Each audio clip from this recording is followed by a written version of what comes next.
আমি সেকান্দার বক্সি আপনাদের জানাচ্ছি শুভ সকালের শুভেচ্ছা।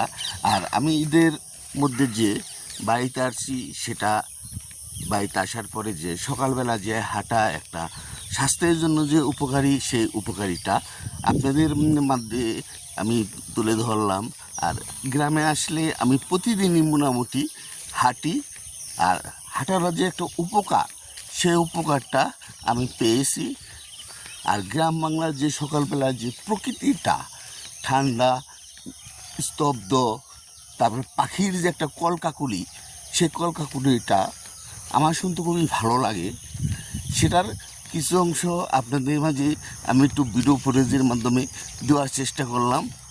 আর আমার জন্য মোটামুটি দোয়া করবেন। আর আপনারা যেন ভালো থাকেন, সবার জীবনটাই যেন প্রাণবন্ত এবং সুন্দর হয়, সেই দোয়াটাও আমি আল্লাহ পাকের কাছে করি। আর সবার ঈদটা যেন আরও প্রাণবন্ত হয়। ভালো থাকবেন, সবাইকে শুভ সকাল।